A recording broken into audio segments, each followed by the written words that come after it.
It's my pleasure to introduce our speaker today, John Kerr with Moen. He's the Business Development Manager for Moen, and he's going to talk to us about plumbing and the differences between California codes and the national codes. And he's also, I just want to say one other thing. He's also been a member of the Small Firm Forum, even though he represents the product lines. So a faithful member. Exactly. I think this is the third company that I've been a member with. Is that a record? I guess we'll have to check into that with Mike or something like that. The history. The history of it. Oh, one more thing, John, before you get started. I just want to let everybody know that we've decided to let people raise their hands. And if you don't know how to raise your hand during the talk, please, maybe Sydney can give us a quick demo, because I'm not even sure I remember, but and then so there is, hello. There should be something towards the bottom of your screen that says reactions, and it might be with your chat depending on how big your window is, but there should be something that says reactions, and from there you can do things like applaud, thumbs up, and what we're asking for the questions portion is a raise your hand, which will look like this. If you see me at the very top of the screen, it just has a little raised hand in my video. So please and thank you to everyone. And I'll say, as I go through this, if you have any questions, my experiences with these type of video conferences, it's always easier to ask about the subject when it comes into your mind and we're looking at it, rather than at the end, and we have to try and figure out how to go back. It seems like it's harder to go back in time when you're on a video conference than when we're all in person. That's just been my experience. So well, just consider the age of all these participants. I mean, that's a factor. Thank you, Donald. starting with myself right here. There's even a slide. Well, there's a few slides about that. And let me see if I can't do this. Here we go. Here we go. So I thought I would start. Let's see if this is going to work here. Thought I'd start by having a computer that worked. Okay, here we go.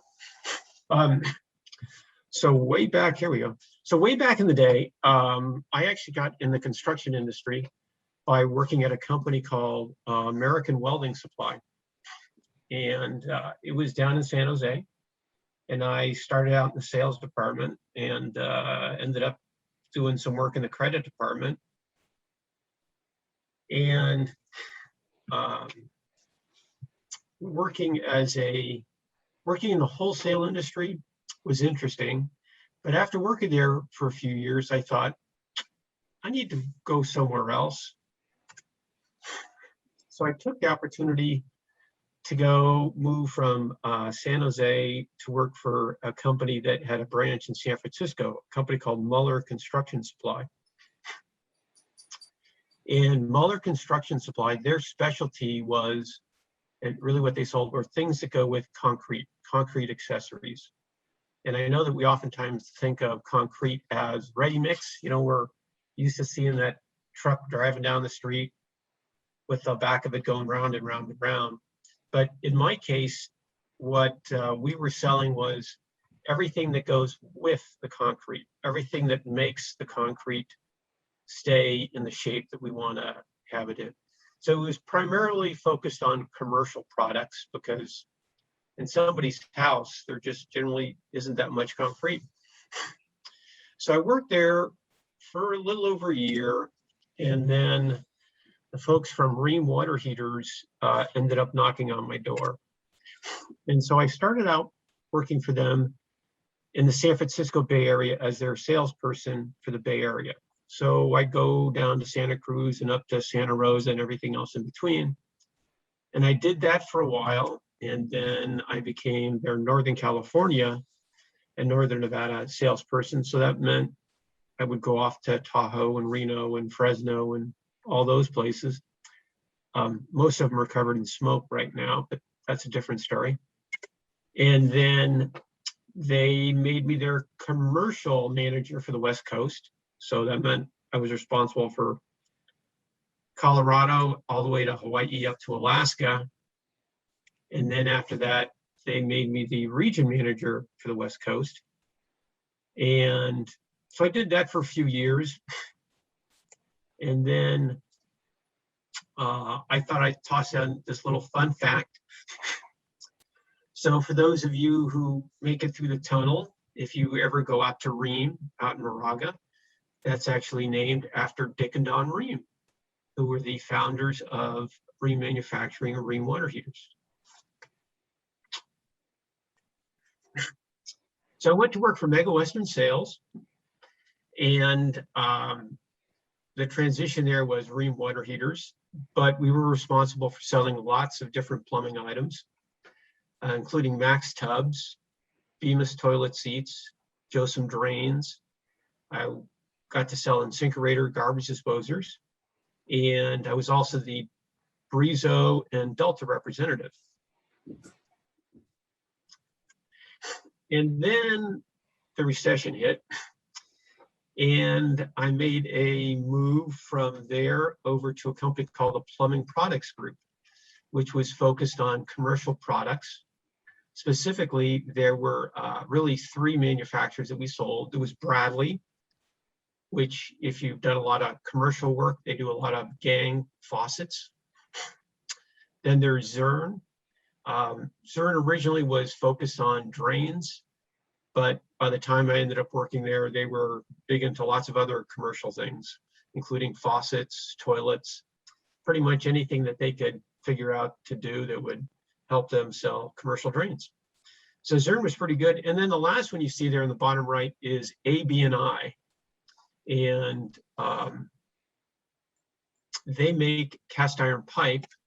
And in the fun fact of the day, our second fun fact, the AB&I foundry is actually located over by the Oakland Coliseum. If you come off the Hagenberger Road exit off of 880, you'll find that the Oakland Coliseum is to your left.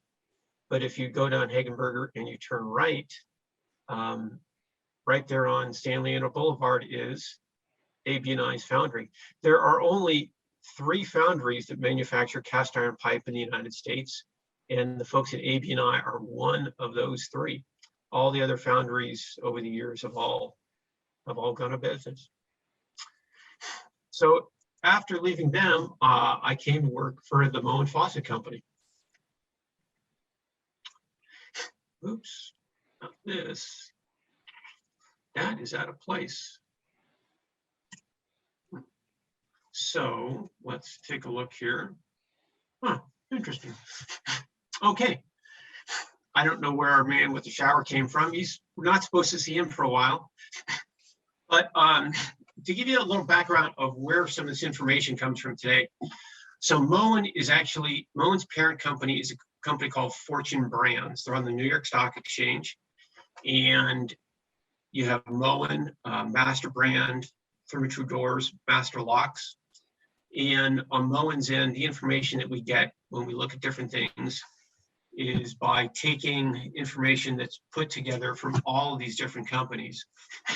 Additionally, what Fortune Brands has done over the last few years is they have gone out and purchased other companies that are also in the plumbing industry.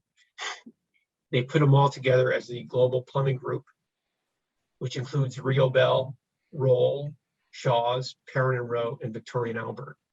So some of the things and some of the information that we get also comes from these other companies as well. And I will say one of the nice things about working for Moen and Fortune Brands is that sometimes you see the world in a certain way. And it's interesting when we end up buying some of these other people and they bring in fresh insights and fresh views, and oftentimes some information that we weren't necessarily aware of. And at the same time, sometimes information that they bring in only validates the information that we had already had all along.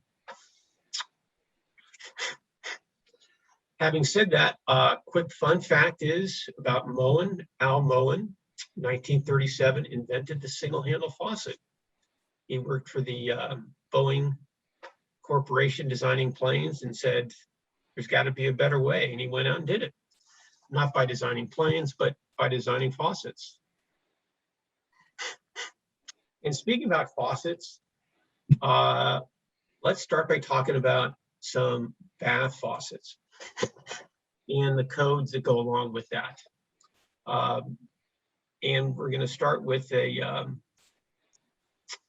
another fun fact. And this is going to be something that is going to be weaved through all sorts of things that I'm going to talk about today. And whether you realize it or not, there's only one company that manufactures aerators or flow restrictors. And that is a company called Neopearl. And it becomes an issue as we start to look at different low flow products. But I just want to tell everybody about that up front.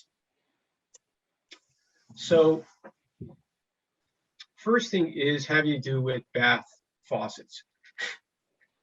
So what's happened is the federal government, the federal standard is 2.2 gallons per minute. And that took effect way back in 1994. And keep in mind, that is the federal standard. That is not the California standard. And the other part is that no sooner did the federal government do that than different people wanted to come back and have lower flow rates. And they also wanted to see about what they could do to save water. And what that eventually led to was the EPA stepping in and creating what they called their Water Sense certification program. In this particular case, there's a Water Sense certification program for bathroom faucets, for residential faucets, right? And that flow rate is 1.5 gallons per minute, basically a third off of a 2.2 gallon per minute flow rate. And basically that's how they came up with the 1.5. They said the federal standard is 2.2, let's come up with a lower flow rate. And the other thing about the EPA's requirements is the EPA didn't just say you have to have a lower flow rate. They also said it's got to also operate within a certain pressure range. So in other words, there were actually some other requirements to go along with it. For what we deal with and what we work with, it's more about simply having that stamp and the flow rate being the most important thing. So as you can see here, the flow rate is based on a 60 PSI flow rate. And additionally, there is a minimum, and this is an important thing, because sometimes people forget that the minimum flow rate is 0.8 gallons per minute. And I think that's actually a bit of a misnomer. And the reason why I say that about this is, remember I was mentioning that there's only one company that makes aerators? Well, that one company that makes aerators, they do not manufacture a 0.8 GPM aerator. They make aerators that are 0.5 gallons per minute, and they make aerators that have 1 gallon per minute, but they actually do not make anything at 0.8. So if you've got a case where you're looking to be able to save some water, you're either going to have to go to 1 or you're going to have to go to a half a gallon. Additionally, in terms of residences here in California, you're not going to be able to go down to half a gallon because, and we'll get to that in a second, basically you're being limited by the aerators at 1 gallon because the state of California has a slightly different standard. Back in 2015, in our last drought, right, which never seemed to end, the state of California said, we need to figure out a way to save more water. And at that point in time, the California standard was 1.5 gallons. The state of California had already adopted the EPA WaterSense certification as the state of California standard. So the state of California was basically already 1/3 water savings through faucets. And they said, we need to get lower. And then the discussion came about as to, well, how low can we go? What is a good number for us to take a look at? And in that terms of that number, they came back with this idea of, let's try and save 20%. They wanted a 20% water savings. So that 20% savings ended up being 1.2 gallons per minute. And that's where that came from. So the current maximum flow rate for a bath faucet in California is 1.2 gallons per minute. Question. Pardon me, Donald? I would like to ask a question. Yeah. Given my age and everything, I don't really understand what an aerator is and what it does and why it is that only one company can make it. Great questions. So if we take a step back, your faucet is more or less a dressed up pipe, right? And it has a valve, and the valve lets water go through that pipe. And the aerator is going to do a couple of different things. One, which is what we always talk about, which is it controls how much water goes through it. Second, what can also happen is that pipe can also end up with bugs and germs that go into it. And so an aerator is going to do those two functions, meaning that the aerator is designed to prevent bugs or other bad things from living in there that could cause people to use a faucet to get sick.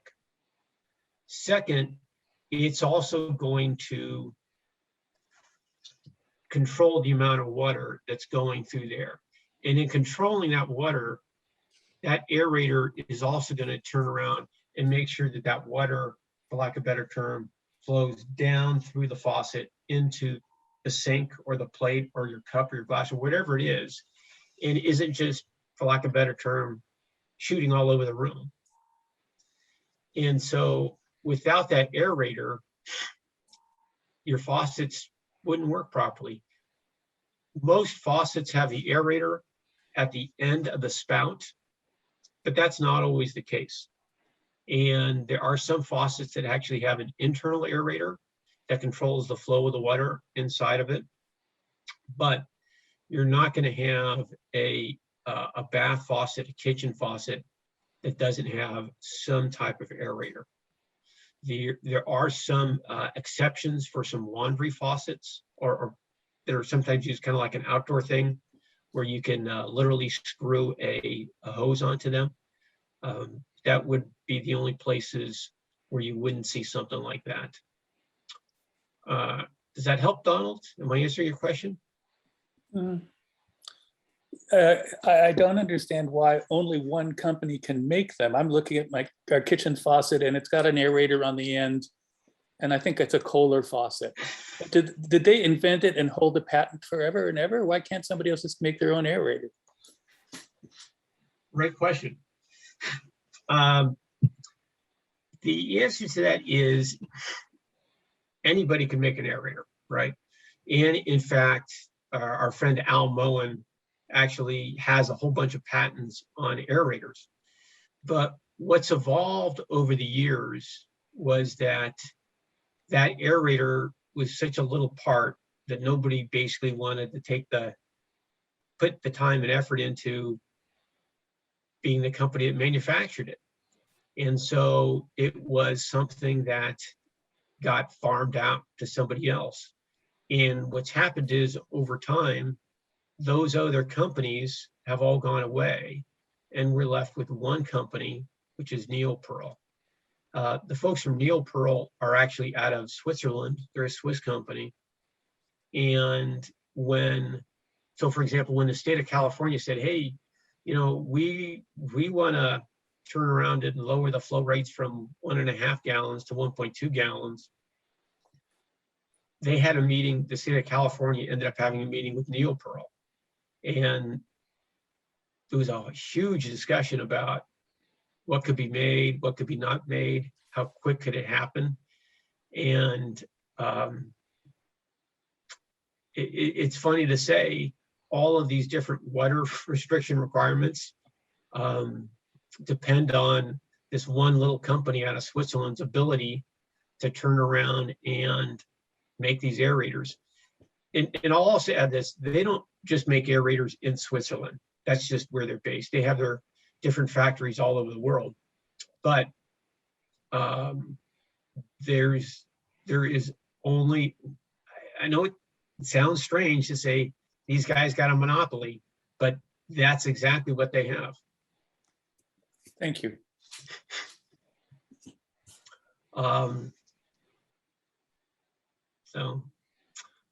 Okay, so the state bottom line. I have a question. Yeah, fire away, Barry. So what, you said the aerator makes things healthier. How does Yes. it do that? It seems like it actually traps things and holds on to junk for it to kind of fester. Yeah. Look, we all, we have this discussion about how clean our faucets are, but the design of the aerators actually is such that it is keeping the flow coming out. It's not necessarily going to guarantee that nothing ever gets in it. There are different types of aerators. And the term, by the way, the term aerator comes from this idea of it's basically putting a certain amount of air with the water as it's coming through.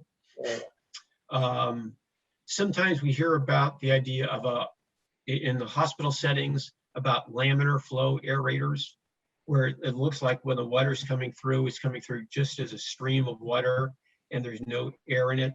And people think that that's actually a uncontrolled flow of water. It's not. Those faucets have aerators as well. They just have a different design in the aerator to allow them to work. And then one other thing sort of having to do with the health of it, do you guys do any testing to see what is in the water, what either lead or copper or other sorts of impurities that basically stay in those pipes for days and days, and they move so slowly through it, and if you just open the faucet and drink that glass of water, do you ever test what's in that? Yes, all the time. Well, I think the two biggest, okay, I'm going to say the two biggest, but the faucet manufacturers test the water constantly. And the reason for that is because they want to be able to make faucets that don't fail. I mean, that's the bottom line. And they are hyper vigilant to any changes in water, because they want to make sure that no matter what kind of water you've got going through your faucet, the faucet's not going to die, right? Where it becomes a bigger challenge is not necessarily city water or municipal water. I think probably all of us on this call might be on East Bay mud water, right? But when people have wells, because with wells, you could never be sure what's coming through them. I remember one case, somebody had, it's not like I'm making this up, but they had shrimp growing in their wells. And depending upon what was going on, they would get shrimp stuck in their faucets or in the pipes. And we had to go tell these people that getting shrimp stuck in your plumbing isn't necessarily the fault of the manufacturers. That's kind of a well issue. That's not necessarily our issue. But it is a big issue. And my experience has been every company that I've represented or worked for, at some level has their own labs where they test water. And occasionally there are instances where they will test. In other words, it'll be like you calling up and going, hey, I've got this building at the Donald high rise.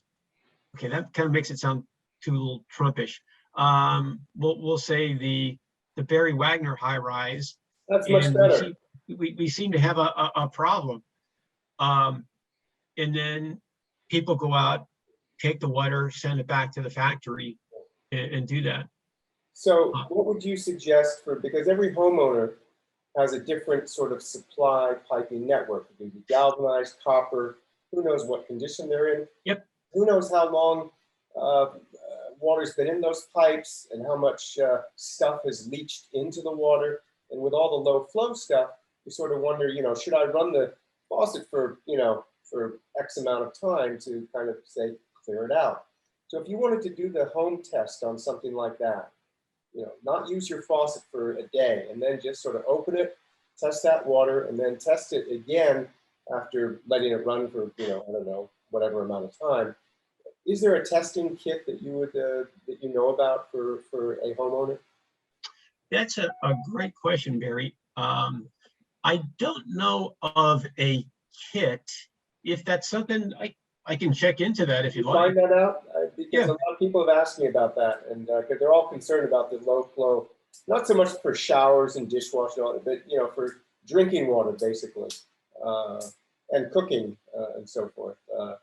They say, well, Now, I'll also add, and this isn't part of this presentation, but a few years back, the state of California and eventually the rest of the country adopted, there was a bill, it was called AB 1953. And it basically, previously you could have up to 8% of the weight of your faucet be lead. And the state of California, as a result of AB 1953, came back and said, you have to reduce the amount of lead in your faucets from that 8% to actually 0.25. You can still have 0.25%, right? Just so we're all on the same page, the reason why there was so much lead in the faucet is because the lead allows the metal, it makes it easier to work with the metal. And so that's why all the manufacturers like to have more lead. And as a result of that, taking all the lead out, pardon the pun, it basically led to some manufacturing changes. And in some cases, it led to a higher cost of the faucets because the machinery and the tooling doesn't last as long when you're working with metals that have less lead. But at the same, so in other words, the products that come out of the box today have less lead than they used to. But the other thing too is that with an older faucet, so let's say I've got a faucet in my house and it's, I'll pick 20 years old, right? The waterway that the water is going through has long since taken whatever lead that there was out. So ironically, if somebody has an old faucet, there's no longer any lead for them to get out of it. Does that go for the copper soldered joints as well in the case of the copper plumbing? Yes. So the lead, basically everybody has already absorbed all that lead after 20 years. Yeah, it's long since gone. Yeah. And having said that, there's always, if you get the pipe guys, and these days, it's not necessarily the copper pipe people versus the guys who sell galvanized pipe, because galvanized pipe is pretty much all gone away. I mean, you find it in older homes. I'll say my home has galvanized pipes. But it's either copper or PEX is what everybody's using. And when I say PEX, I'm just kind of generically saying some type of plastic,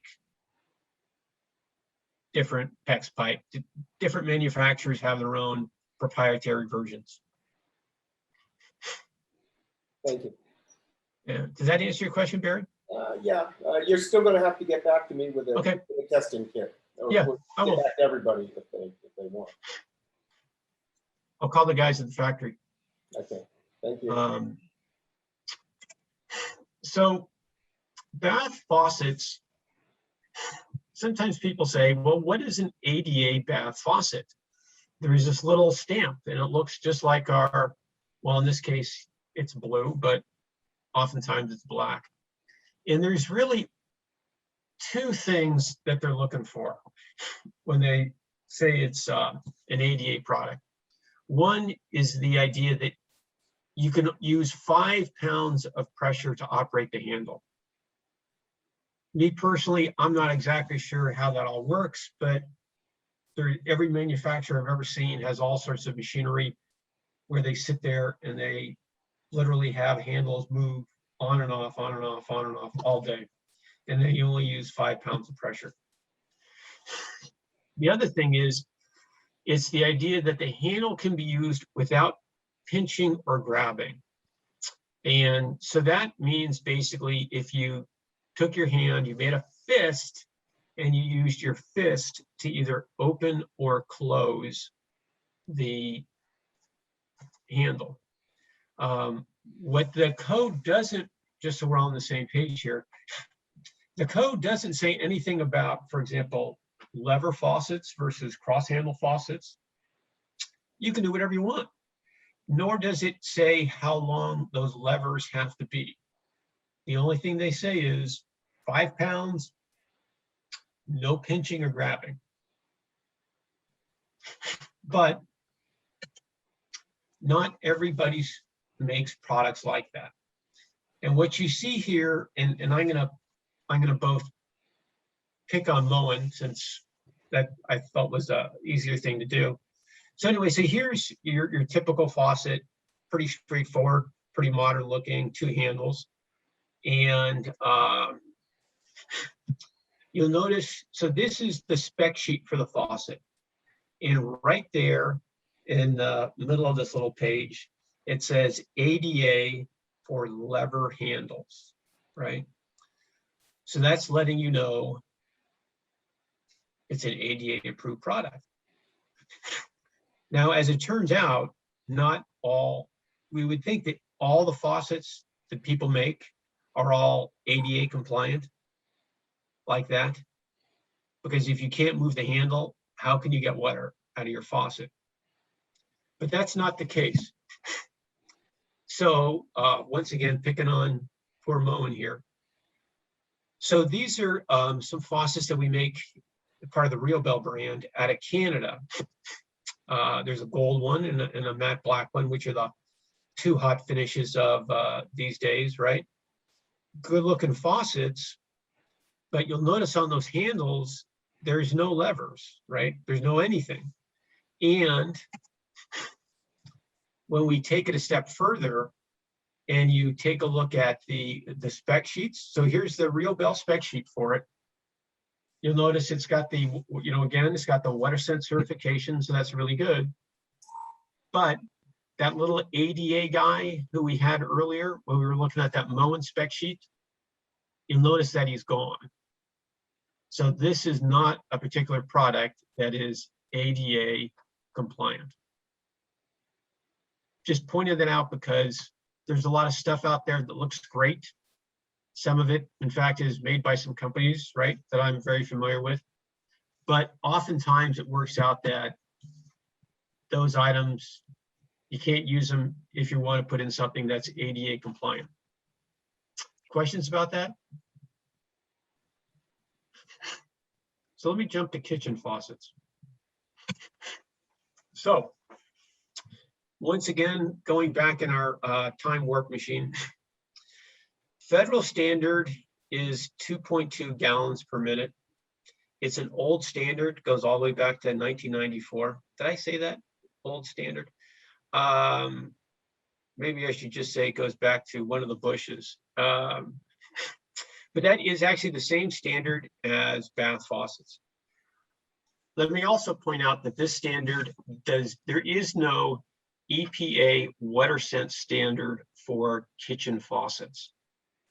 In terms of faucets, the EPA has a water scent certification standard for bath faucets, but there isn't anything for kitchen faucets. And the only reason I'm pointing that out is because I've seen specifications where on the plans, the architect has said, I want this kitchen faucet and I want it EPA water scent certified.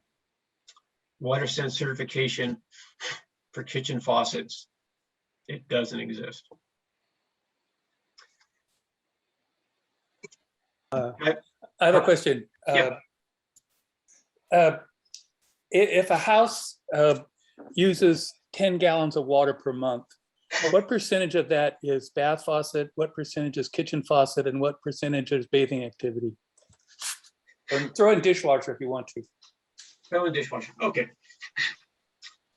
What I'm getting at in a way is whether the strict control on bath faucets is really getting at the heart of the problem. My answer is it's helping the problem. I don't know that it's getting to the final. So just some numbers here. If we take a step back, the first question is to say how much of your water is hot water versus cold water. And the reason why I say that is because the assumption is that 1/3 of the energy that you use in your home goes to heating water, right? And that energy, that 1/3 is either going to your shower or washing your hands or doing the dishes, right? Or washing your clothes. Back when I was working for Ream, the assumption was that the average shower was using 20 gallons a minute. Now, let me rephrase that. That's 20 gallons per shower. That's not 20 gallons per minute. That was 20 gallons for the entire shower. And back then, the assumption, well, back at that point in time, the only shower heads were 2.5 gallons, and we'll talk about that in a minute. 2.5 gallons per minute. So if you sit there and you look at your utility bill and it's saying you're using 100 gallons a day and you've got 2 people in the house, the assumption would be that 40 out of those 100 gallons are going into your showers every single day.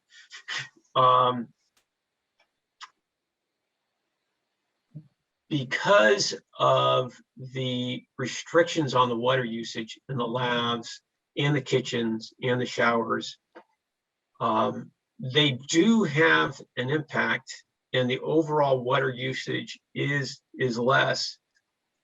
At the same time, it doesn't necessarily mean that everybody is saving the same amount of water. It works out that the people who spend more time washing their hands are saving more water than the people who don't, right? And the same thing goes with people who are taking a shower. If you're always taking a 10-minute shower, you're saving more water on that. So I don't know, am I answering the question there, Donald? I don't know if I just talked myself all the way around it. It's okay if it's not easy to answer. I was just trying to get a perspective. I'm clueless, you know. In our house, how much of our water is going in the bath sink? How much is going in the kitchen sink, and how much is going in the shower? You say that 1/3 of the water is probably going to the bathing functions. But when I think about our house, I imagine we use more water out of the kitchen sink than the bath sink. Well, now I'll also say this. This is a little off topic here, but there is a product. I don't know if I want to go. I don't know if I can go down that road, but there are products that will monitor how much water you're using and where that product, probably, and where it's being used.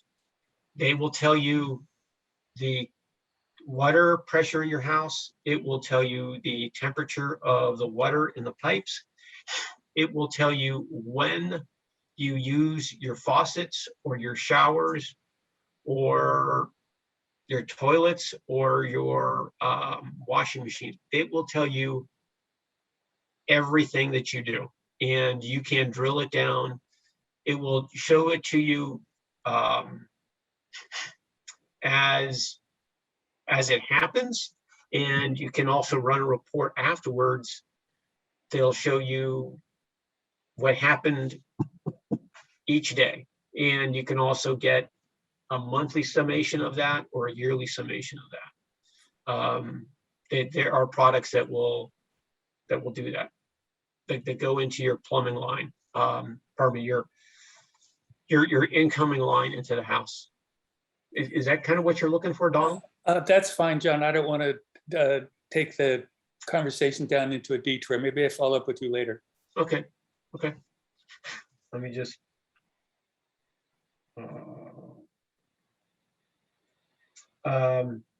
So at any rate, what has happened here is kitchen faucets. So there's no EPA water sense, and the kitchen faucet flow rate has gone from 2.2 gallons to 1.8 gallons.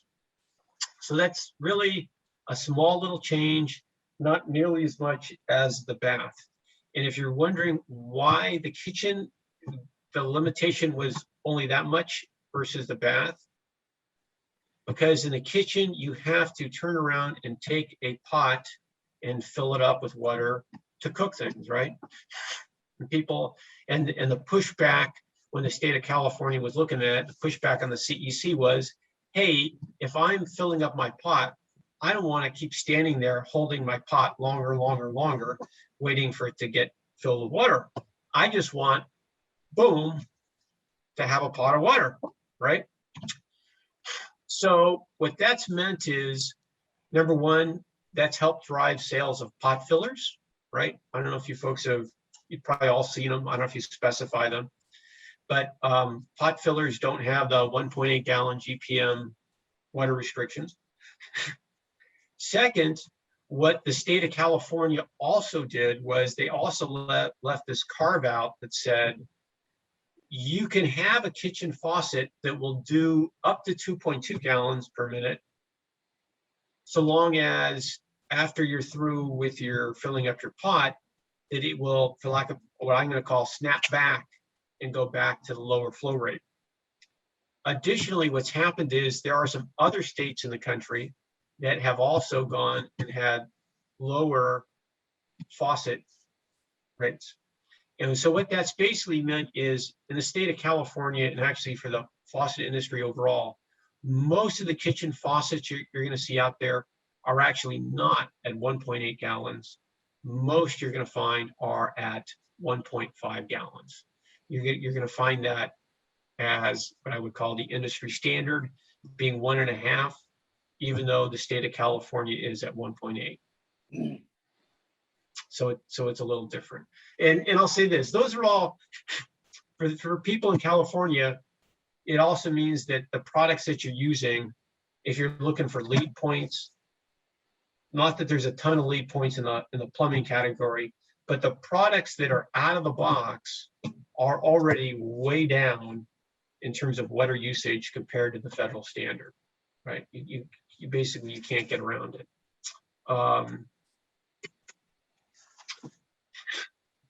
Showers. By the way, this picture right here and this picture right here are kind of like teasers. And here's why I say that. All right. So 1992, the federal government establishes for the first time a maximum flow rate for shower heads. It is 2.5 gallons per minute. Now, I think this is where, at least I will tell you, growing up, we had a shower head that did a lot more than 2.5 gallons per minute, right? Not only did we have to, every time you got in the shower, adjust the temperature, you also had to adjust the flow, because you were getting hit with a fire hose, and that's just the way it was. You figure out the temperature and then you figure out the flow. What it has also meant is that nowadays, all these years later, right, we're almost 30 years since that law was passed, people talk about having a full flow shower head. Well, the full flow shower head they're talking about is only 2.5 gallons. It isn't that big. That's quite a bit of a change compared to the shower heads that were around before that, right? Questions about that so far? So what's happened is this: the EPA got involved in this, and they came up with some restrictions, some things, because basically what was happening was people would turn around and they would say, they would go to people like yourselves, right, and say, hey, my name is John Kerr, and I have this great shower head. It saves all this water. You're going to love it. Your customers are going to love it. This is the best thing since sliced bread, right? Since the invention of the wheel. And you'd sit there and you'd say, well, this is great. I've got this. We live out here in California. We got the drought. We need to save water. If this thing is going to work just as well as those old the current standard, the 2.5 gallon, the full flow ones that everybody else has, then I want to make sure that that I get it. But what happened was, I hate to say, people like myself, right, in sales for all these manufacturers, were promising things that the shower heads couldn't deliver. And people went back and they complained to the government, and lo and behold, the government acted. And so the EPA came up with a water sense standard for shower heads. And the reason they came up with the 2 gallon standard was the idea of a 20% savings. And I know you're sitting there going, wait a minute, the lab faucets, the idea was 33% savings, a third, but for showers, we're only going to save a fifth. I don't have an explanation for that, but that's how it worked out, right? So the idea was the EPA says, we're going to put our stamp of approval on these shower heads so long as they're 2 gallons per minute, and so long as they meet certain criteria having to do with water efficiency, spray force, spray coverage, and marking. Those are their 4 different things, right?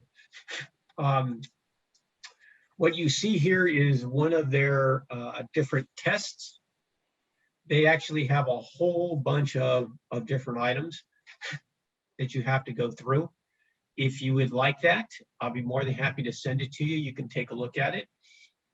They have certification not just for water force, but like it says there, spray coverage.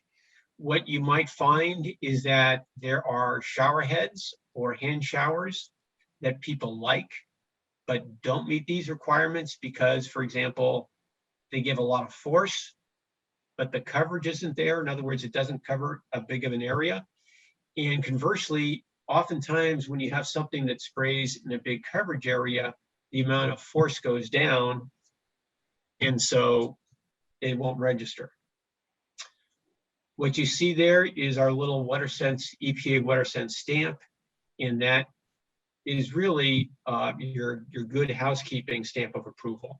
I think that if I can stand on a soapbox for a minute and say, if you're going to specify any shower head, handheld, fixed, it's got to have that on it. If it doesn't have that on it, you shouldn't use it, right?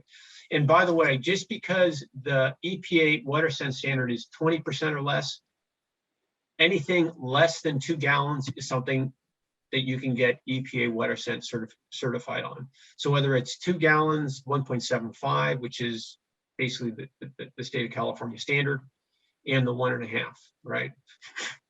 So it is all of those different things. Here we see the state of California requirement, which is 1.8 gallons. And the reason it's 1.8, the state of California said, we're going to take the WaterSense certification standard, which is 2 gallons, which was the state of California standard. 2016, they said, we're going to take 10% off of that. And we're going to end up with 1.8 gallons, so that our new standard is basically 30 gallons, 30% below the federal standard of 2.5. And the reason why there's so many 1.75 gallon shower heads and not 1.8 is because when many of the different manufacturers were looking at what the state of California was doing, they went back to Neil Pearl and said, give us a shower head that will save 30% from 2.5. Well, that gives you 1.75. The state of California, being the state of California, made it a little different, saying we got 20% and now we're going to take an additional 10 off the 20. You end up with 1.8. Effectively, those are the same things. Having said that, the bottom little note there is probably the most important of that. Shower heads with multiple nozzles. The total shower can only have 1.8 gallons per minute. I don't know about you folks. I sometimes get calls from people saying, I want to build this building, and somebody wants to have all sorts of shower heads on at the same time. Cannot do it.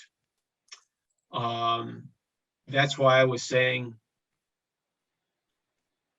this right there, that shower, that's totally illegal in the state of California. This right here, totally illegal in the state of California. What's killing it are you can have all those different things on at the same time. That doesn't meet the state of California's requirements. It also makes it very hard for someone to have body sprays, because oftentimes your body sprays will be 1 gallon per minute, or in some cases higher, 1.5. And then somebody wants to be able to have a shower head on like a fixed shower head or a rain shower or a hand shower on top of that. It doesn't work out. It's very hard to be able to, there's only a few companies that manufacture products where you can have a body spray on at the same time as another shower head. Additionally, the other thing that isn't necessarily a California requirement, but one of the things that prevented the state of California from dropping the flow rate on the shower heads lower is that all of your shower heads, pardon me, all of your shower valves now, in some way, shape, or form or another, have a pressure balancing spool. Well, once you start going below 1.5 gallons flow rate, the challenge is your pressure balancing spool isn't operating properly, and there's no way to get that shower valve to operate. And so it leaves you open to, what's called shower shock, right? Or worse.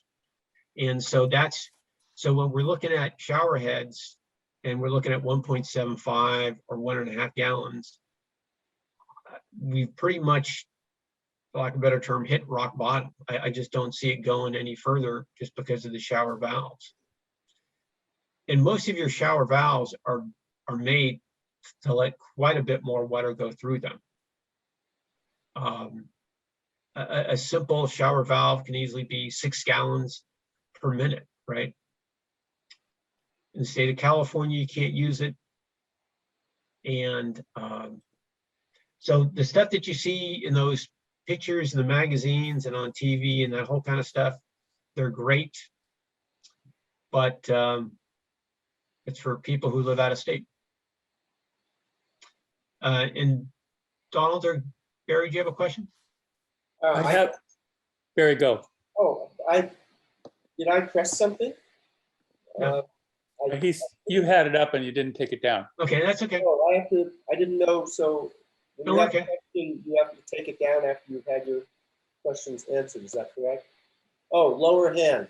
Yeah, okay, got it. Okay.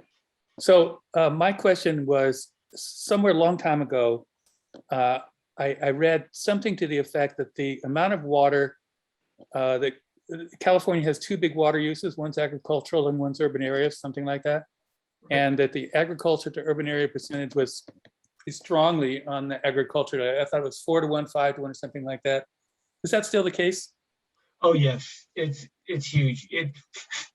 So in the state of California, the water use, this is kind of scary to think about. The water use for agriculture is basically, wait for it, 80% of the state of California's water use goes to agriculture. So that means that only 20% is going to people like us. And, we've been talking about the state of California trying to save 10% of the water usage, or 20 or 30%. My point is, hey, look, if you take that 20% of that total use and you are able to save even 30% of that, or let's say 25, that's an easy number, right? So you're talking about reducing it from 20% to 15%, which would be a 25% savings. You're still, it's a drop in the bucket compared to what's going on with agriculture, because agriculture is still 80% of the overall number. But the state of California is in such bad shape that they're basically looking everywhere to figure out a way to make it work. There just isn't getting around it. Does that answer your question, Donald? Okay. ADA hand showers. So oftentimes you'll see a specification where someone says, hey, this is an ADA shower, right? And the question is, well, what exactly is an ADA shower? Oftentimes what they're talking about or referring to is the actual hand shower itself. And what makes an ADA hand shower is like what you see on these. Well, this is the same hand shower. There's the spec sheet, and there's the actual hand shower itself. The little button on the side is a non-positive shutoff. And the non-positive means that it's not going to actually turn off 100% of the water.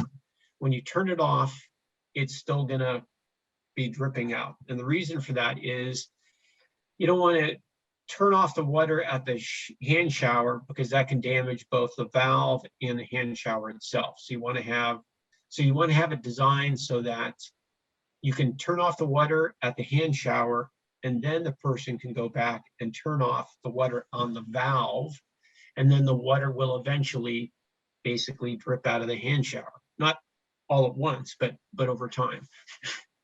And that is the thing that will make a hand shower an ADA compliant hand shower. Back when my daughter was smaller, I probably could have used this trying to give her a bath, but I didn't think of it back then. And the other thing you'll notice is that most ADA hand showers tend to be single function hand showers, right? If a person's having problems with operating a hand shower, the idea that they're going to be able to take two hands and rotate the nozzles around on an ADA hand shower, that's just not a very common thing. So in this particular case, you see a hand shower there that is both WaterSense certified and also ADA compliant. Questions about that? And while we're talking, here's another one that's out of, well, that's interesting. Okay, sorry about that. Sorry about that little brief commercial interruption. So while we're talking about ADA hand showers, the other thing is diverter tub spouts, right? For a couple of reasons. The code, the manufacturing code allows for a diverter tub spout to leak a little, right? It's not going to be 100% drip proof. Having said that, there are times when the tub spouts fail and you got water going all over the place. And in a typical shower, you can actually have your, because remember I was saying that the shower valves allow so much water to go through it, you can have your shower head going full blast, and you could be filling up your tub with your tub spout at the same time. By the way, that's not code. So what happens is that for a variety of different reasons, people don't always like their diverter tub spout. They're supposed to be able to be operated with, once again, this idea of 5 pounds of force to lift up the little diverter. Additionally, at the same time, back to that idea of a closed fist, and you see it here with this particular tub spout. This is a very popular tub spout, but the design of the tub spout is that you really aren't going to be able to lift that diverter tub spout up unless you can pinch or grab it, right? And whether it's this tub spout or the countless other tub spouts just like it, they all suffer from the exact same problem. They're very hard to lift and make go up with a closed fist. At the same time, people don't always like to have a product that has some grip. And so there is this idea here, is to be able to have a product or go with a shower valve, and you see it on the top, that has on the bottom, a diverter. And that diverter is basically, once again, with the closed fist, you can move the diverter on the bottom, and at the same time, you can also adjust the temperature on the top. In this particular photo, I used a valve that had stops. That's neither here nor there. But the idea being, if you use this, you would use a non-diverter tub spout, so you would avoid all the leakage. And potentially, if someone is asking you to design some units that are ADA units, this is a better choice than the other tub spouts, right? The other reason I like this is because of the piping. So we see a picture of this drawn on the right. And on the left-hand side is the piping coming into it. So we've got the blue, the blue water cold, the red water hot, coming in the top. And there is one line going straight up to the fixed shower head, and there is one line going straight down out of the bottom to the tub spout. It's about as easy a thing for somebody to diagram or for that matter, for the plumber to plumb as possible. And if I go back a slide, you can see why that is, right? People are just going up and down. There are lots of other shower valves and diverters and stuff like that, right? Matter of fact, there's no end to them. But this particular application, okay, I realize I'm standing on a soapbox where I say this. If you're trying to do this, this is as simple as it gets. Very straightforward. Bing, here you go. Everybody loves it. Questions about that?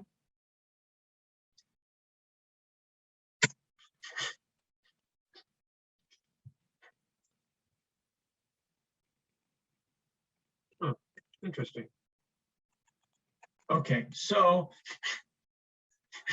somewhere along the line, these transitions have all gotten a little out of order. So other questions were about, other topics was about, hey, look, what are some of the more popular trends that are going on? What are people looking for? So I just want to add a few of those here at the end. One is about, of all things, water paper. Pardon me. Wait a minute.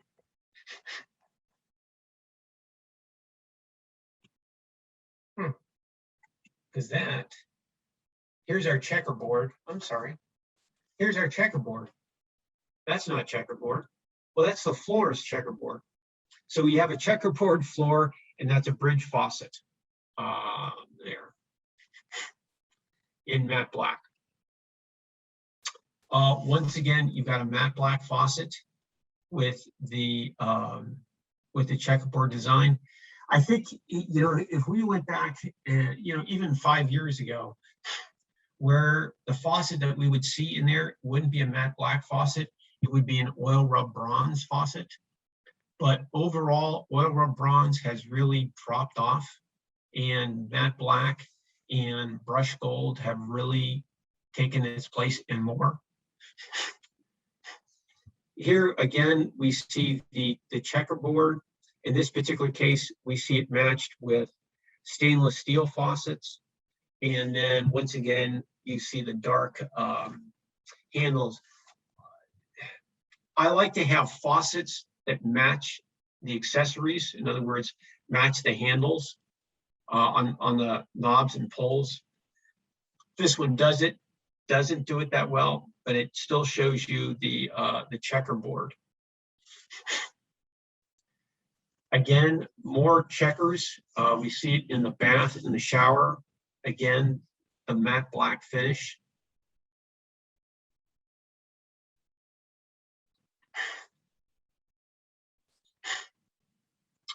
Wallpaper.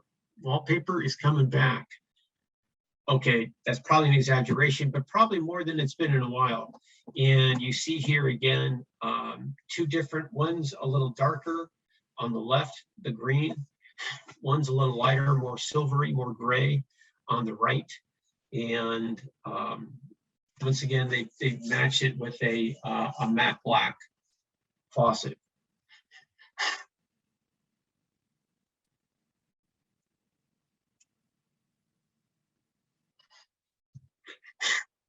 I like this picture better because the faucet and the knobs on the cabinets all match. And then you also have the lighting match as well. I think that's a better look. I'll also say that what I've seen more of are people wanting all, when they go to something other than chrome, so if they're going to matte black or brushed gold or some other finish, that those finishes all meet up. There was a job I had recently in San Francisco. The faucet and the faucet and soap dispenser were one brand that was matte black, and the air gap was a different color. It was also technically quote matte black, but it was a different manufacturer, and the people's matte blacks didn't match. And the guy who caught it, of all things, was the plumber who went back to the owner of the company and said, "Hey, look, we're building you a couple hundred of these units. Your matte blacks don't match, and it's right there on your kitchen." And so the owner came back and said, "Let's make everything match." And they made all three of those items the same brand, so they all had the same color.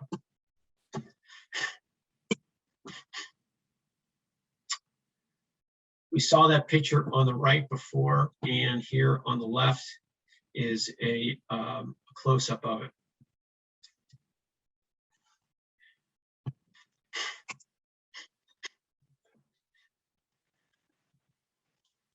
Matte black.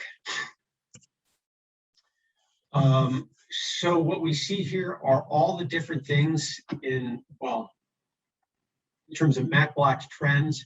Once again, the idea of everything in matte black matching. Your faucets, your shower heads, your shower valve, everything you have all matching. In this case, this is kind of a black with wood and a little sand, kind of like black and tan there with a rain shower.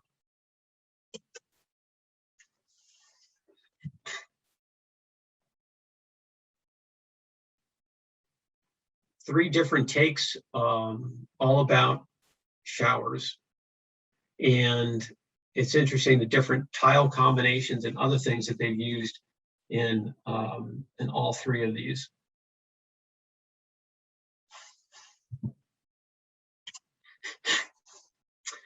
Kitchen trends, matte black and a spring faucet. My comment about spring faucets are, when people look at a spring faucet in a catalog or online, oftentimes they don't realize how big some of these spring faucets are. So I always recommend people, if you're going to have a big sink, use a big kitchen faucet. It all makes sense, especially if you have a big kitchen. If you don't, if you got a small kitchen, you got a small sink, a big spring kitchen faucet is just overwhelming. In this case, right there in the middle there, you can see a spring faucet, and you get, in this photo, at least in my opinion, some type of idea of how big that faucet is. I mean, that faucet right there is bigger than both of the faucets that you see on the left-hand side there. On the left, they have both a bar prep faucet, which is on the left, and a regular full-size faucet on the right. It's also interesting on those two faucets that they have the gold accent on the handle. You don't see that too often. And what is interesting, the idea of how they snuck that bar prep faucet underneath the shelves.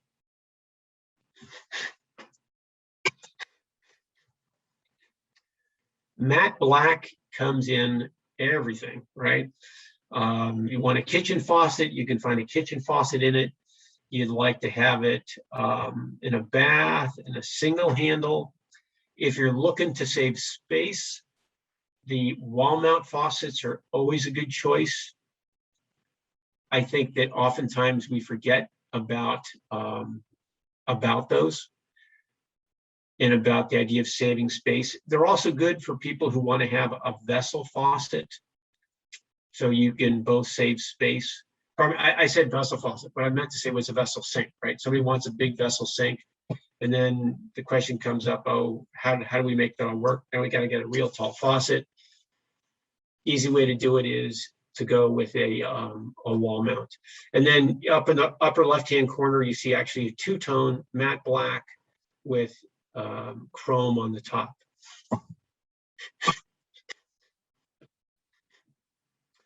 So that brings me to the end. Are there any other questions? I have a question. Yeah. Builder friends tell me that among some manufactured items that are used in construction, residential construction, like Marvin windows, the lead time is extraordinarily long right now. It's like the factories cannot produce the same amount that they used to be able to produce. You speculate that it's because they don't have as many people working there. How is Moen doing? The answer is, well, let me tell you, I'll put it as a quick story. I was talking with one of my customers who was giving me what for about those exact issues. And then he brought up another manufacturer. And when we had this whole conversation and it ended, I said to him, pardon me for putting it like this, I said, so what you're telling me is Moen sucks, but we don't suck as bad as everybody else. And he goes, yeah, I guess that's what I am telling you, John. I'll say this, right now it's bad. There is just no two ways about it. And I'll give you just a few quick numbers. If something is, we were talking about neopearl. See if I can make all this come together. We were talking about neopearl, right? They make all of the aerators for everybody in the entire world. And so what I'm getting at is, even a company like Moen, which manufactures its own products, right? We can go back to North Carolina, we can go see the factory, but that doesn't necessarily mean that every single part on every faucet is made by Moen, right? We buy aerators from neopearl, we buy different parts from different people. And so sometimes we have to assemble the products back in-house. To get something from overseas on a boat takes an extra, right now, 21 days on a boat. Then once you've gotten it to the dock, right, you've got your container full of whatever it is you need. To get someone to come and pick up that container is taking 7 to 14 extra days beyond that, right? So we got 21 plus 7 to 14, and then it's got to go to the factory. The other challenge is once we turn around and we make the product, a company like Moen, we ship everything FedEx. I'm guessing we're probably one of the bigger FedEx users in the country, but I'll tell you that there are days when we can't get FedEx trucks to come and pick the product up off of our dock. I had FedEx recently. There was one customer we shipped 300 faucets to for a job in San Francisco for 3 weeks. It sounds like I'm making this stuff up. For 3 weeks, FedEx couldn't find 6 pallets totaling 300 faucets. They had no idea where they were. Somebody came, picked them up, and 3 weeks later, they just showed up on the job site. So what I'm telling you, Donald, is that on Moen's end, I think we're better than other people. Are we better than other people 100% of the time? No. But we haven't done things like stop manufacturing certain items. Although I should point this out. Actually, there is one item. We do have an item that uses a computer chip. And last month, we had to tell everybody, we can't get any computer chips. We can't sell you this item. So yeah, it's been crazy. But we do actually think we're doing a very good job of it. What I'm telling people right now is if you order something from us, you should assume an 8 to 12 week lead time. You could probably, that doesn't mean it's 8 to 12 weeks 100% of the time. There's lots of other things that show up a lot sooner. And I point out, if you've got something that you really need, right, turn around and have it overnighted to you, because companies like FedEx still treasure all of their overnight deliveries, and they actually take care of them. But when we're just shipping things on, whether it's FedEx ground or UPS ground, which are basically how almost everything is shipped, things are taking a while. And it's not gonna, I'll also say this, it's not gonna get better anytime soon. It's gonna be like this for at least another year, maybe a year and a half. This might not go away until 2023 to calm down. And I think that anybody who's suggesting, I think somebody would be unrealistic to say the lead times are gonna come down, or that the problems getting certain things are gonna change. It's gonna be like this for a while. It is not gonna change. It's not gonna get any better. Thanks. I just wanted to put in a plug for Moen. I recently had back surgery, and I don't know how many years ago we did an ADA bathroom, and since then I've seen what I think are really very inventive, safe, wonderful Moen grab bars, and they have nubbled strips and or places on out of sight on the back of the grab bar that truly enables you to have a very tight grip on it. Unfortunately, the ones we had installed in our bathroom, if your hands are a little bit wet or a little bit soapy, forget grabbing the grab bar. They just slide. So I wanted to put in a plug for that product because I'm totally sold on it. Well, first of all, say thank you, Linda. I'll also say this. This is kind of a two-part thing. One is to say, if you need other grab bars, just drop me a note and say, John, can you give me this? And I'll send it to you. And I'll also say, I think that if there's anything that you want to try out that Moen makes, let me know. send me a note and say, want to try it out, and I'll send it to you at no charge, because I do think that, and this kind of piggybacks on that shower head thing. You know, for my poor wife who walks into our shower and finds these crazy shower heads that don't match anything in our shower, it's because I sit here and say, well, we got a new shower head, I'm going to try it out, right? It just gets back to this idea that we're all asked to recommend different products. And sometimes it's hard to recommend a product that we haven't tried or we don't have personal experience with. And so it's my way of saying, if there's a product that on Moen's End we make that you want to try out, let me know. I'll send it to you.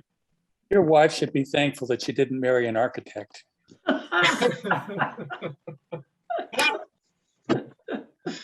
That's pretty funny. So John, if there aren't any more questions, I want to thank you so much. That Oh, was thank great. you. Thank Yeah. you. Thank you, folks. Thank you for all your time today. It was really great. Thank you. Thanks, John. And I'll follow up with Barry and with you, Donald. Thank you both. Okay. Thanks a lot. Thank you, John. Thanks. Bye.